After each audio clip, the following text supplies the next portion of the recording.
చదివి వినిపించారు. మరో విద్యార్థి కూడా బ్రెయిలీ లిపి ద్వారా తన స్పర్శ ద్వారా తను వినిపించడానికి సిద్ధమయ్యారు.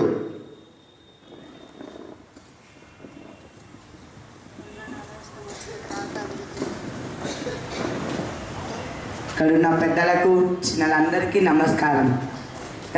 My name is Abhishek. I'm studying 6th class. Telangana రాష్ట్రం వచ్చిన తర్వాత జరిగిన అభివృద్ధి గురించి నేను చెప్తాను.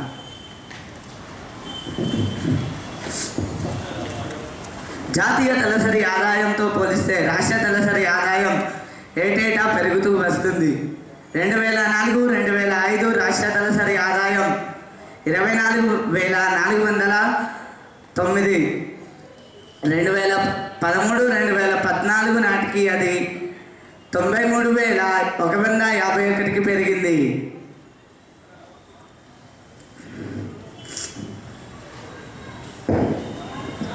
మానవాభివృద్ధి సూచిలో కొత్తగా ఏర్పాటైన తెలంగాణ రాష్ట్రం మన దేశంలో 13వ స్థానం నుంచి 10వ స్థానానికి మెరుగుపడింది.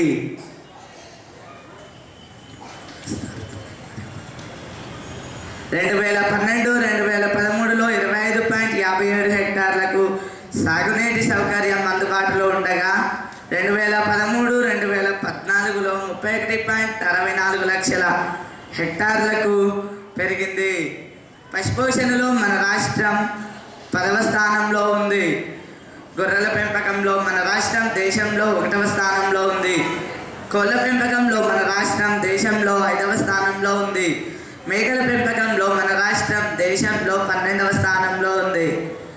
రాష్ట్రంలో 29 లక్షల కుటుంబాలు పశు పోషణ రంగంపై ఆధారపడి జీవిస్తున్నాయి.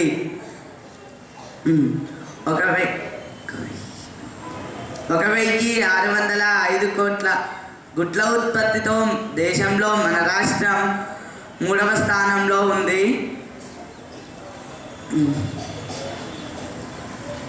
ఏటా 4.6 లక్షల మెట్రిక్ టన్నుల మాంసం ఉత్పత్తితో దేశంలో మన రాష్ట్రం 6వ స్థానంలో ఉంది.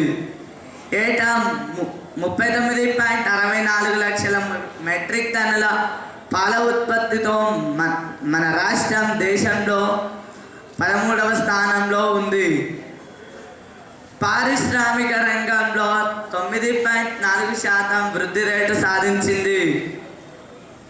రాష్ట్రంలో ఫ్యాక్టరీల సంఖ్య 8,980 నుంచి 9,005కు పెరిగింది.